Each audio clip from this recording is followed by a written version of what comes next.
All right, and I think we are at the top of the hour here. So thanks everyone, nice to chat with you ahead of our presentation today. I'm gonna go ahead and hand it over to Tiffany to kick things off. Tiffany, take it away. Hey, welcome everyone to Back to Basics BIM Acronyms, Jargon, and Terms Defined. My name is Tiffany and I am the Content Marketing Manager at UNIFI Labs. We are so excited to have you here today and we want to thank you for attending this webinar. A couple quick things before Karen starts. Here's the agenda today. We will do a quick intro to Karen, then we will dive deep into Back to Basics, and lastly, we will do a Q&A at the end for you to get all of your questions answered. Please use the Q&A tool in your Zoom panel to ask questions throughout the webinar. Now here's a quick intro of our speaker, Karen Pierce. She has years of great experience prior to joining UNIFI, where she is the Senior BIM Specialist. Now let's turn it over to Karen herself. Karen, are you ready to take it away? I am certainly ready. Thanks so much, Tiffany, for that introduction. Speaking of the introduction as well, I do just sort of briefly want to apologize regarding the agenda. I realize maybe unless you were super eagle-eyed, you might not have had a chance to see it. So really, we're just going to sort of set the table to start, of course, and then we're going to really talk about this not from a dictionary perspective, but really from a minimum standard perspective, so you can put some context to everything that we're about to talk about. And in regards to that BIM Bible that was mentioned, that BIM Bible is going to include terms like acronyms, industry terms, jargon, and of course, REVIT terms. So I'm sure you'll all appreciate it as a quick reference as you guys migrate through your REVIT journey. But before we get hot and heavy with everything we have to discuss today, I wanted to go ahead and play a brief video clip just to set the stage. For your information, there's a lot more to ogres than people think. Example? Example? Okay, ogres are like onions. They stink? Yes. No. Oh, they make you cry? No. Oh, you leave them out in the sun, they get all brown, start sprouting little white hairs. No. Layers. Onions have layers. Ogres have layers. Onions have layers. You get it. We both have layers.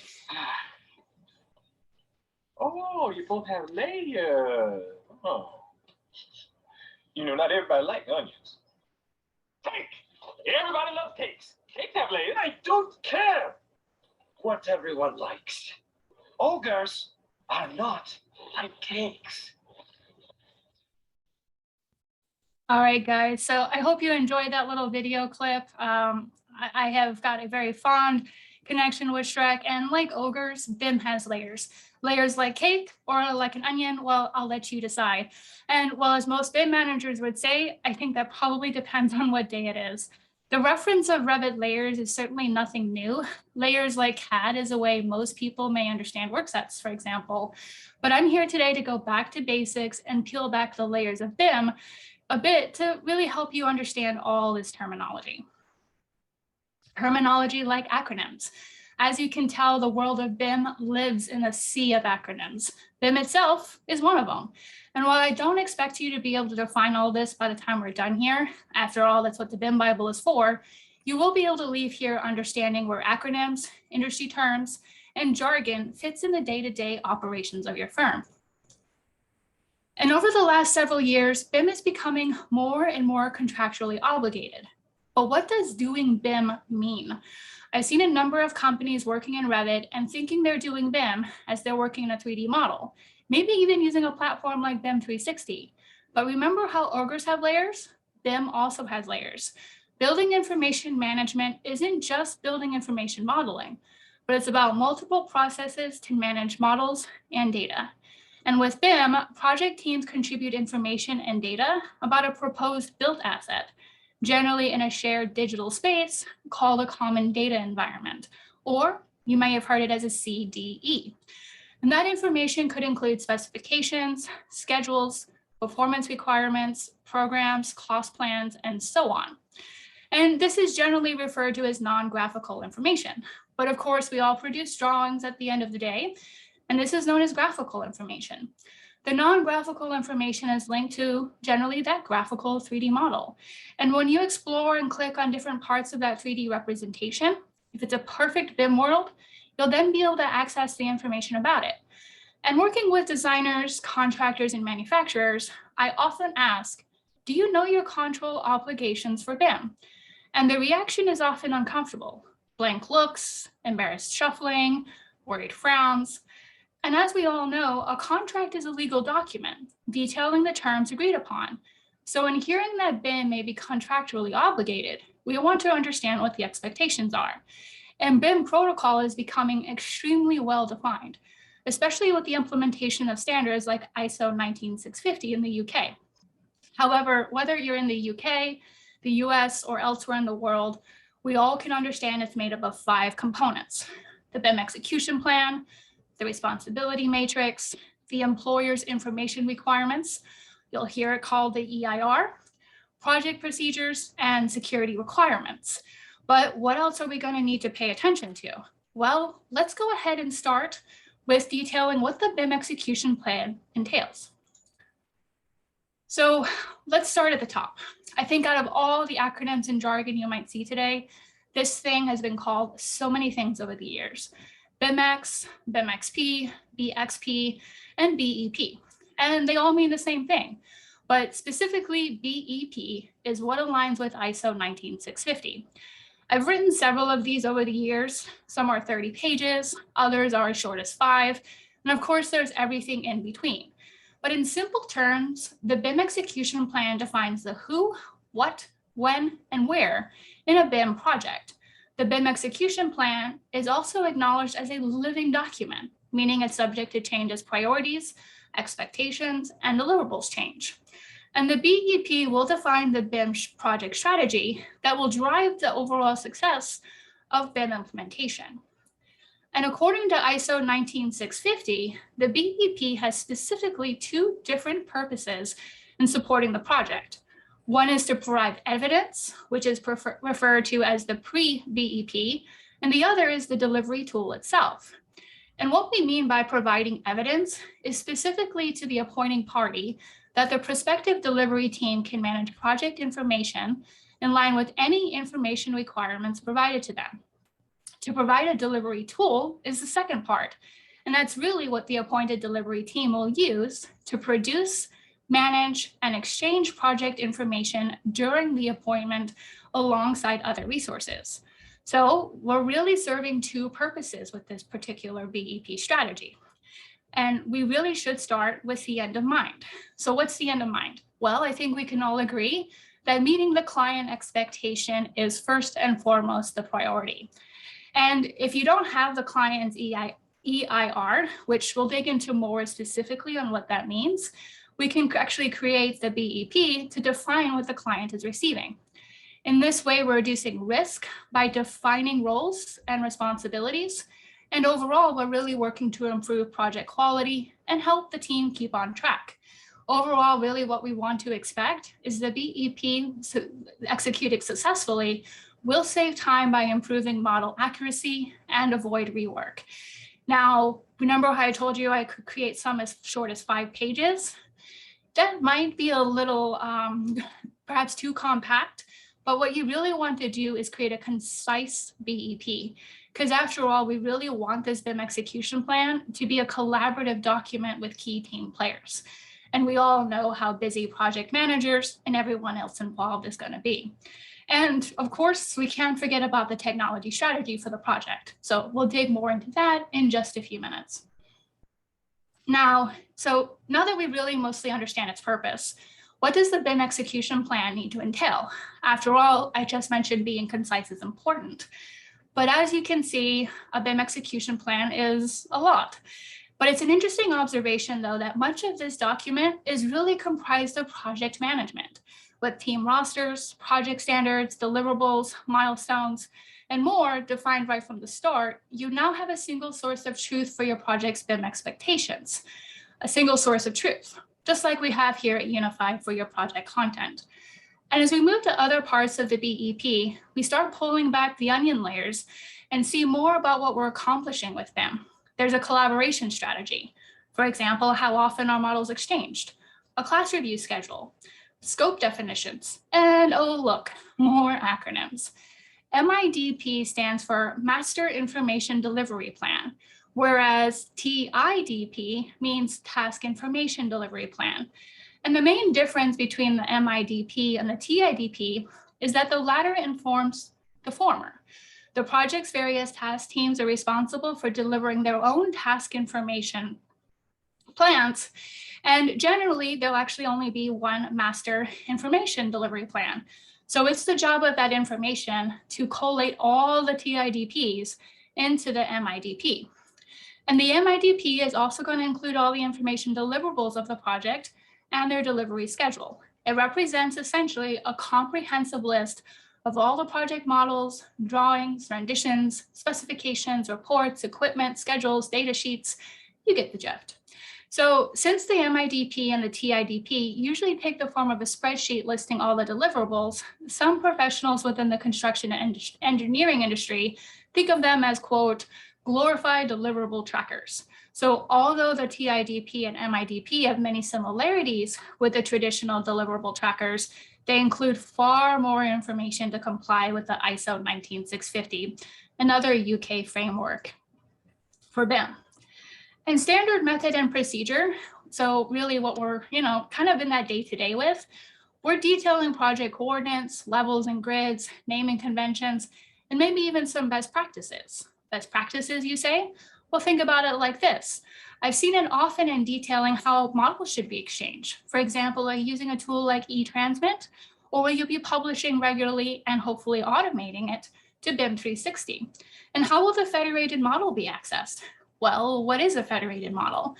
Federated information enables different members of the design team to work on their elements before overlaying them together to undertake clash detection and pick up issues with coordination before heading to the site.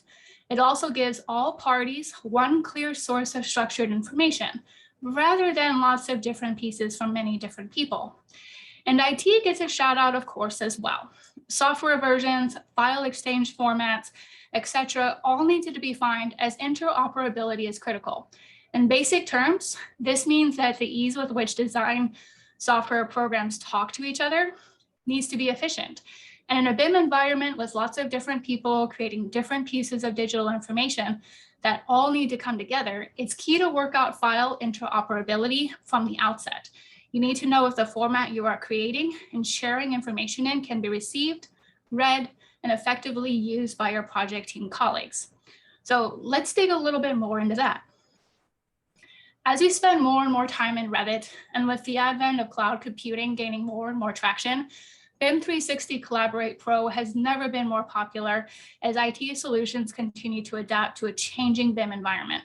Remote work, hybrid, and a need to essentially do more with less. Simple things like what version of Revit your project is in aren't quite as simple as they once were, and staying ahead of Autodesk minor version updates is critical. Users are syncing on different minor versions in the cloud environment, and this can be known to cause model stability issues. And what about those not working in Revit? Landscape and civil are important disciplines when it comes to the project, but these disciplines have not migrated to Revit yet. So we need to really understand file exchange very well. So how will we make our modeling available to those working outside of the Revit environment? So let's start with working in Revit. You know it is a project file, but the Revit project carries the file extension REVIT. And Revit project files can either be work shared or non-work shared. And if you're at all interested in my unfiltered opinion regarding work sharing, is that no file should ever be not work shared, even if there's only one person working in the file. I'll tell you more why later. But the components within the model are plentiful, ranging from boundable elements like walls and floors to electrical and mechanical equipment, conduit, and ductwork. Some of these elements, such as the equipment or the furniture, you'll find you can modify and maybe even save to the project directory. These are called Revit loadable elements and are seen as RFAs. You may find you'll even try to import previous project designs from SketchUp or AutoCAD into these components. Now, quick thing, before I get flogged by every BIM manager on this call, please note that I do not support importing from CAD or SketchUp and loading into the project. Imported SKP, as it's called, or DWG, should only be used as a reference, and Revit geometry should be modeled in its place. These reference files are then removed, of course, before loading it into the project. Now that we've got that basic understanding of Revit and the file types that work within the project file, let's talk about exporting out of Revit, like I promised we would. Note the plethora of CAD file formats: DWF, DXF, DGN, OBJ, SAT, and STL. What are all of these? As many of you probably know, DWGs are the native file formats for numerous CAD platforms, the most common perhaps being AutoCAD. But the .BAK, DWS, DWT, and the SV$ are all files supporting the DWG file. These are drawing backups, drawing standards, drawing templates, and of course, temporary automatic save files. You can, of course, routinely clear these out, but they definitely support that DWG file workflow. And if we're talking about DXF next, DXF was intended to provide an exact representation of the data in the AutoCAD native file format, DWG. But for many years, Autodesk did not publish specifications, making correct imports of this data structure of DXF files very difficult. Autodesk now publishes the DXF specifications online, but it's too little too late, because as AutoCAD has become more powerful, supporting more complex object types, DXF seems to be becoming less useful. And certain object types, including ACIS, solids, and regions, unfortunately, remain not documented. And when we're talking about STL, this file type has actually been around since 1987, but it has recently exploded in popularity in recent years. Who here has a 3D printer in the office? As 3D printers become more commonly used, it is the go-to file type when it comes to 3D printing. And similar to an STL file, OBJ files are stored as a list of vertices joined by edges.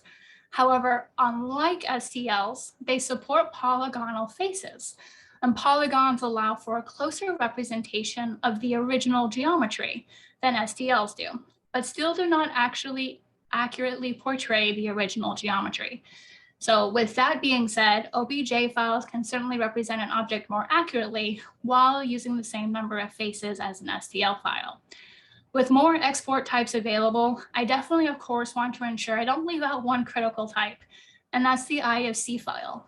An IFC file is a model file created in the Industry Foundation Classes format, which is an open file format used by building information modeling programs, or BIM, as we can call it, of course. It contains a model of a building or facility, includes spatial elements, materials, and shapes, even data. And when choosing the right settings for exporting an IFC file, it is important to first think about what the IFC file is to be used for. Will it be used only for purposes of coordination, or does it have to be processed using a different editor software? REVIT, of course, allows for custom mapping configurations for IFC export, in addition to other general settings. But why is this important to mention? Well, because IFCs can be imported into any number of programs, from coordination software like Navisworks to Civil 3D, so civil engineers can go ahead and reference the model. So when it comes to what your team is doing, how your team is doing it, and how others outside the firm can expect to work with the project team, you can see that the BIM execution plan covers critical information. But there's more to the minimum standard, and that's the responsibility matrix. So we're talking about who is doing it and when. Google responsibility matrix in BIM, and you'll find it defines the responsibility for the model and specified information aligned to specific project stages. It may even discuss LOD, such as this one here. LOD can mean level of detail or level of development, but be careful here because when it comes to specifications, they are not the same. Level of detail not only includes graphical objects or physical characteristics, but also the data associated with the objects. And level of detail is essentially how much detail is included in the model element. Level of development, on the other hand, is the degree to which the element's geometry has been thought through. This the degree to which project team members may rely on the information when using the model, which is critical information when it comes to coordination of the model. BIMforum.org is certainly the go-to resource for understanding LOD modeling requirements. The LOD specification utilizes the basic LOD definitions developed by the AIA and is organized by the 2010 CSI Uniformat. It defines and illustrates characteristics of model elements of different building systems at different levels of development. And this clear articulation allows model authors to define what their models can be relied on for, and allows the downstream users to clearly understand the usability and the limitations of models they are receiving. But what does that look like at a high level?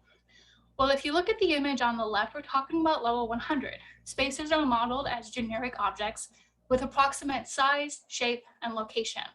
And this is appropriate for design and spatial requirements, where space objects are placed in a model either in a random manner for quantifications or in a blocking and stacking process.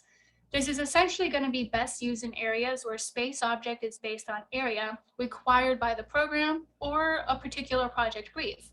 And bounding elements here are not required, but may be needed if specific dimensions are required.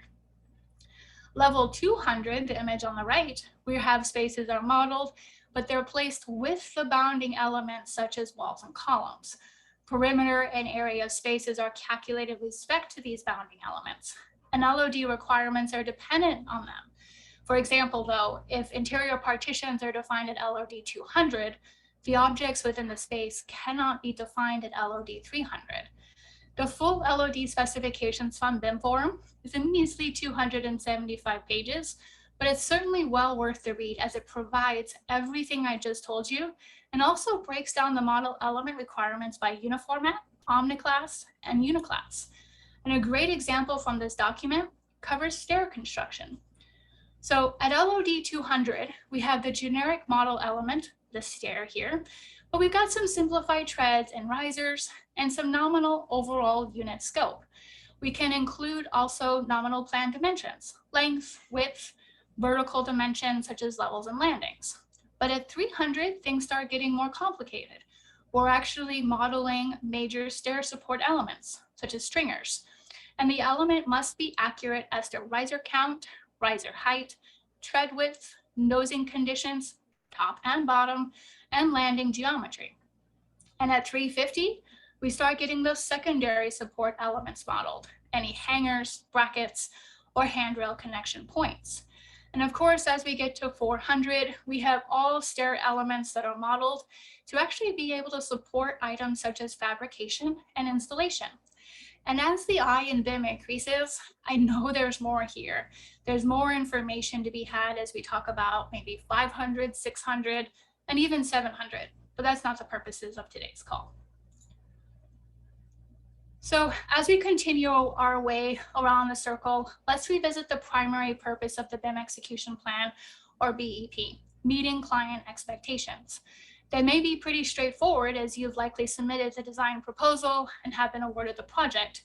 You may even understand what's needed at handover, and you may have the bones of the project schedule underway. But EIRs, which is our next topic here, they get technical. The employer's information requirements define the information that will be required by the employer from both their own internal team and from suppliers for the development of the project and for the operation of the completed build asset. Teams working without EIRs in place will struggle to ensure that the right information is issued at the right time to support the decision-making process.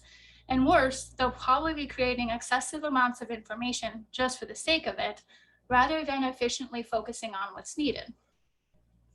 And a typical EIR will be broken into 3 areas, covering technical, management, and commercial considerations. Technical will cover things like information format and file types, the minimum levels of definition at each stage, and the software platforms to be used for exchanging information. For clients in the public sector, though, that doesn't mean you have to endorse a particular vendor. It could be stating your preference for email or explaining the common data environment, CDE, you'll be using. Does this sound familiar? Well, it should, because the BIM execution plan should align with the EIR expectations on a technical level. Management will detail high-level roles and responsibilities, standards, data security, and the key decision points in the distributing of relevant information. This overlaps both the BIM execution plan and the responsibility matrix we discussed earlier. Commercial will include details on the client's strategic purpose, the defined deliverables, and an assessment for those looking to tender the project and demonstrate their ability to deliver the requirements of the EIR. And recall that the BIM strategy is defined in the BEP that has 2 different purposes. one of which was to provide evidence, and the other is, of course, to deliver the project. So the amount of detail within an EIR will actually depend entirely on the client and the complexity of that project. And there is a temptation to use the lack of EIRs from the client as an excuse not to execute on BIM strategy. So what do you do instead? Continue your BIM execution plan process, ask questions. We call these sometimes PLQs, or plain language questions. So now that you're armed with the BIP, and we've already talked about the common data environment, let's talk a little bit more. So you have the EIR and the responsibility matrix, and we have clear expectations on what the project team is doing and what the client is expecting. You're likely aligned on the CDE or common data environment as well. Now, the common data environment is really going to be your single source of information for the project. It's going to be used to collect, manage, and disseminate documentation. This is the graphical model and the non-graphical data for the whole project team. And as you might have discussed already, CDE is going to be a type of software. And there are various software vendors around the world, of course, developing CDEs.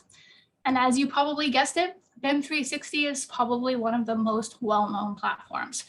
As BIM 360 moves to ACC or the Autodesk Construction Cloud, this is the same sort of umbrella branding as BIM 360, Autodesk Construction Cloud. But for anyone who doesn't know, it certainly includes more products and specifically construction-based workflows. As Autodesk has acquired PlanGrid, Assemble, and a few others, I guess Autodesk decided it was time for yet another rebrand. And maybe you've heard of Procore. So Procore is certainly another one that is certainly well reviewed and well utilized. All right, so anything not included in the EIR becomes part of the project procedures. Project procedures are going to detail any relevant matters not covered in the employer's information requirements or the BIM execution plan. So you saw us go through those. You're probably thinking, what else is there? Well, here's an easy low-hanging fruit for you. If you're outsourcing REVIT modeling in today's tight labor market, dictating the process here is likely just as fundamental to your project success as the other items we've discussed. And information about a building may be sensitive to the customer, but it's also fundamental to the delivery of the project.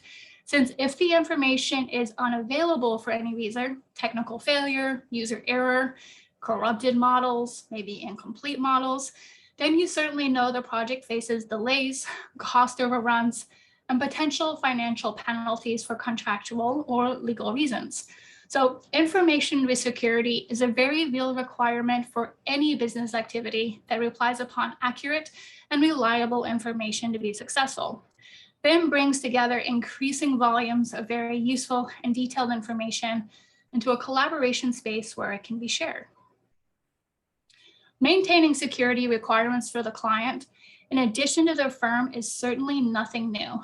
But with that, BIM is used for capturing existing conditions, to analyzing program requirements, authoring the model, analyzing performance and fabrication. There's essentially mountains and mountains of data to manage than ever before. So our risk is significantly increasing. And the biggest opening for risk I see comes from the education piece required for architects and engineers. While they focus on other building systems such as the building envelope, FF&E, or other MEP systems, this is generally because of the fear of the unknown, and they don't always ask enough questions. I can't tell you how many times I've seen full folder control within BIM 360 directories given to end users because they, quote, can't see the model. And if BIM 360 is your CDE of choice, just know that there's really some pretty cool things here when it comes to security. I've gone ahead and snapshotted quite a few of them here, but I'll go ahead and summarize for you. All files uploaded to BIM 360 use 256-bit advanced encryption with company and role-based access control methods built in. So you don't need to give that user full folder control, like ever. But ensuring the right people have access to the right content is easier to manage. And I can't tell you how much I love the disaster recovery. To go back to any sync in time, as well as the ability to download published versions of the file, I can keep my backups off the network reducing my IT overhead. And of course, there's also two-factor authentication if any additional security is required. As BIM 360 applications are hosted in AWS, that also means security and infrastructure are a shared responsibility between Autodesk and Amazon. There are an incredible amount of resources available as you continue your BIM journey, aside from the BIM Bible we'll be providing to you. And if you're looking for information such as construction industry standards, BIM execution plans, and other training resources, then you should definitely check out BIM Forum. This is where you can find that 275-page document regarding LOT that we discussed. And Plannerly makes creating a BIM execution plan simple with drag and drop functionality from hundreds of free templates. There's a built-in approval process and transparency to go with that as well, of course. And as you begin to explore other uses for BIM aside from just providing a 3D model, they are certainly indispensable, providing other learning resources with their BIM blog, webinars, and master classes. With ISO 19650 requirements in the UK, you can certainly go ahead and get yourselves familiar, but even though they're not mandated in the US, I would really encourage you to dig in a bit if you haven't already. The best way to get started learning something new is to learn from others. And this is the closest we have to discussing a BIM standard here in the US. The BIM, or B1M, I'm not sure exactly how they decide to call themselves, offers an enormous amount of YouTube videos, with videos focusing on BIM for beginners, case studies, construction tech, and more. There's certainly something for everyone. And anyone who actually knows me and the Autodesk Knowledge Center have some beef, but I really love their blogs, especially their brand new one called Have You Tried It?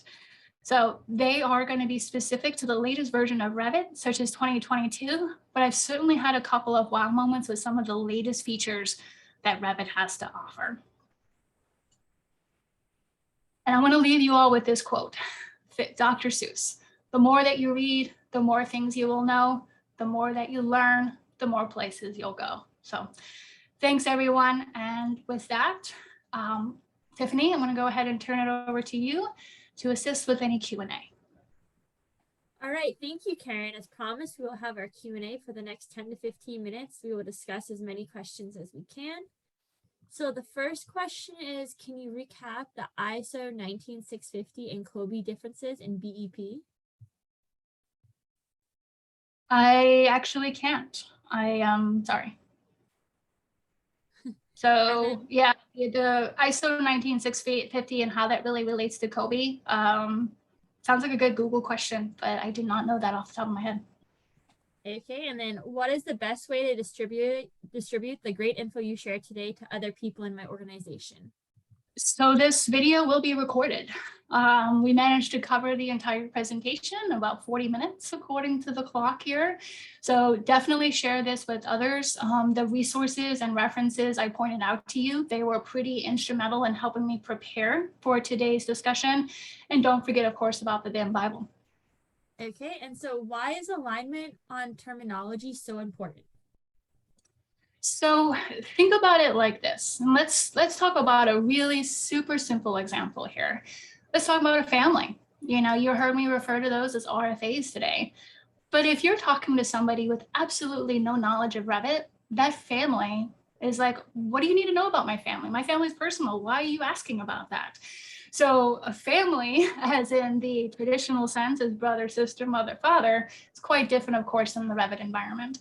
And as somebody who works in Revit support from time to time, can't tell you how many times I've heard somebody just simply reference save the Revit project when really they meant sync, because saving is something you do locally. Syncing is when you take those local changes and you publish them to your central model. Okay, and then some of my superiors are resistant to BIM implementation and aren't sold on its benefits. Really, the only reason that we use BIM is when the client mandates it. Any tips for rallying enthusiasm around BIM in general? Absolutely. Think about the ROI with BIM. Now, the reason you probably might not have any right now is because you're doing what the client requires of you, which isn't scalable and it isn't repeatable. But if you are able to identify the value of BIM, something as simple as the fact that Keynote, you know, if I'm embedding Keynote information into my detail components or even into the objects themselves, then I can actually change that value, or basically the text that might be displayed, calling out that particular information. So I can start standardizing language. When you're talking about ROI, you don't want to treat Revit like CAD of simply objects and text. You really want the data to work for you. So by creating a central data system or that common data environment, even just when it comes to Revit, you'll start realizing ROI more. So push that boulder up the hill, you can do it. Okay, and then our last couple of questions. Is there a specific breakpoint where it would be too late to try to implement a BIM workflow on a project? Generally, I'd say 50% TD. That would probably be it, but the earlier you can get on with BIM, the better. I've seen BIM really work to significant expectations if you're lucky enough to get in on schematic design, because then you iterate on your BIM process. You're able to understand that LOD 100, that representational object, and continue to build those objects up to acquire more LOD as you work through each stage of the project. Okay, and our last question, can we use Power BI for analyzing BIM data? Yes, Power BI. So with Power BI, you are able to analyze BIM data. Revit's API does allow you to export BIM data out. And then with Power BI, you could configure dashboards to really isolate and identify, maybe you need manufacturer, for example, for all of your, objects to be detailed at a certain phase of the project. So Power BI and exporting that content from data is really, really nice. There's, of course, also Power BI functionality to check for just model performance, Revit warnings, things like that. So you're only scratching the surface, but yeah, absolutely. Okay, so we had a lot of great questions, but unfortunately we're at the end of the webinar. Thank you, Karen, for your wonderful presentation, and thanks to the audience for taking the time to go back to the basics and having some great questions. We will be sending this recording out later with the BIM Bible. Again, thank you so much for attending and have a great day. Take care now.